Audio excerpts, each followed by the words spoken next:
Hello दोस्तों, नमस्कार। आज मैं इस रविवार को फिर उपस्थित हुआ हूँ आप लोगों के समझ। 2 मिनरल के बारे में बताऊंगा, आप लोग कहीं मत जाइएगा।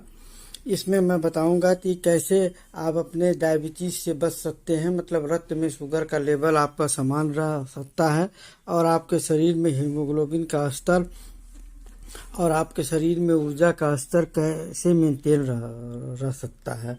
अब आप लोगों को बहुधा ये प्रश्न होता होगा कि हम लोग हेल्थ सप्लीमेंट के बारे में क्यों बात करते हैं, जबकि भोजन से, फल से, नट्स से, आज से मिनरल मिल जाते हैं। लेकिन ये मिनरल पाने के लिए हमें बहुत सारे पदार्थों को खाना पड़ता है और जो हमारे लिए खाना इतना आसान नहीं होता है।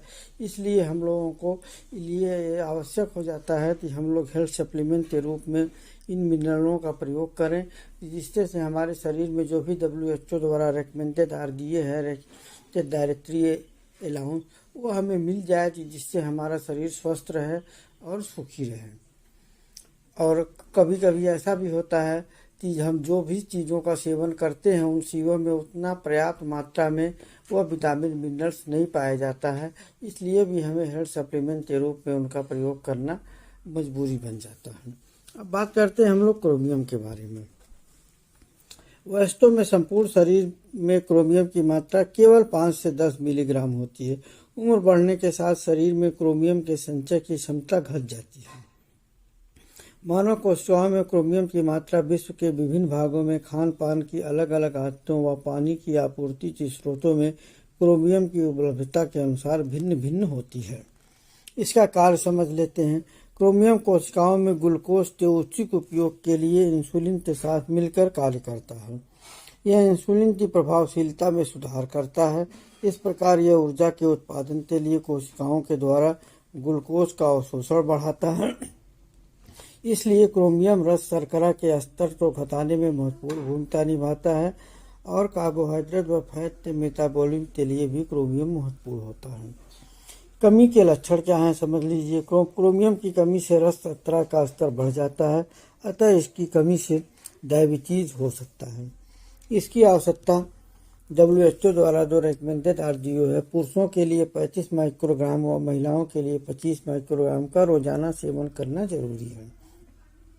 जबकि डायबिटीज से ग्रस्त व्यक्तियों में अपनी ब्लड शुगर के स्तर को बेहतर नियंत्रण करने के लिए सप्लीमेंट के रूप में लोगों को 200 से 500 माइक्रोग्राम क्रोमियम का दैनिक सेवन करना चाहिए।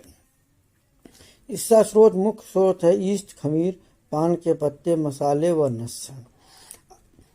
अब हम दूसरे माइक्रोमिनरल के बारे में चर्चा कर रहे हैं। मैग्नीज शरीर में एक तेज तत्व के रूप में पाया जाता है तथा जीवन के लिए आवश्यक होता है।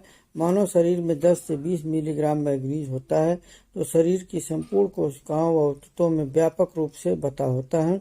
हमारे भोजन में मौजूद मैग्नीज का केवल 3 से 4% भाग ही आंतों से अवशोषित होता है और रक्त में पहुंचता है।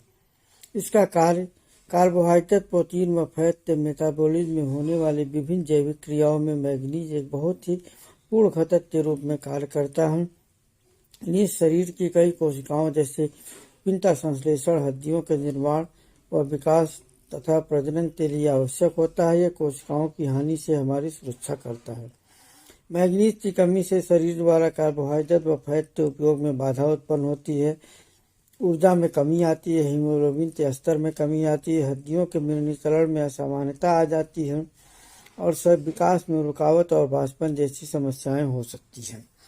अब होता क्या है, अगर हम हेल्थ सप्लीमेंट के रूप में पर्याप्त मात्रा में मिनरल नहीं लेते हैं, तो जो मिनरल हमारे शरीर में होता है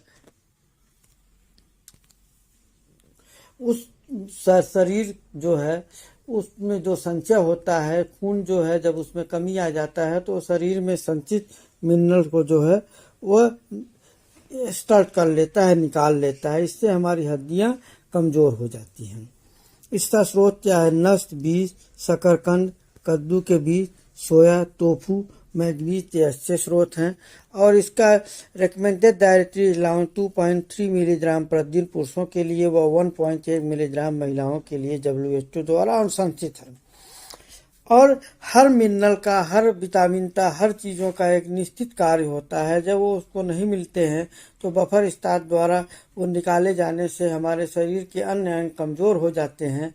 तो इसलिए शरीर को पूर्णतः स्वस्थ रखने के लिए हमें उतना चीज़ों की ज़रूरत पड़ती ही है जो हमारे शरीर के उचित कार्य संचालन के लिए आवश्यक है। लेकिन हम भोजन में नाप तोल के ऐसा भोजन कभी नहीं बना सकते हैं कि हमें सारी की सारी चीज़ें मिल ही जाए। इसलिए हमें सावधानी बरतते हुए भोजन करिए, अच्छे से अच्छा भोजन करिए। फल खाइए, ड्राई फ्रूट खाइए, अंकुरित अनाज भी खाइए, सलाद खाइए, मल्टीग्रेन आटे की रोटी भी खाइए। लेकिन साथ में साथ आप लोग हेल्थ सप्लीमेंट का सेवन अवश्य करें कि जिससे कि आपको किसी भी मिनरल विटामिन, प्रोटीन, फाइबर के कम होने का जोखिम न रहे। और इसके कम होने का जब जोखिम नहीं रहेगा तो आपके शरीर में किसी अन्य बीमारी, किसी अन्य परेशानियों का भी जोखिम नहीं रहेगा। और कुछ मिनरल विटामिन जो हैं ऐसे होते हैं जो भोजन में पाए ही नहीं जाते हैं, इसलिए उनका सेवन करना तो हमारे लिए अनिवार्य हो जाता है। आशा करता हूँ कि आप लोगों को मेरी बात समझ में आ गई होगी। फिर भी यदि कोई दिक्कत है तो आप लोग कमेंट बॉक्स में लिख सकते हैं। आपके प्रश्नों का हम समुचित समाधान देंगे। आप लोग स्वस्थ रहें, खुश रहें। अगले रविवार हम फिर मिलते हैं। यदि वीडियो अच्छा लगा हो तो प्लीज़ इसे लाइक करें, सब्सक्राइब करें। नमस्कार, धन्यवाद।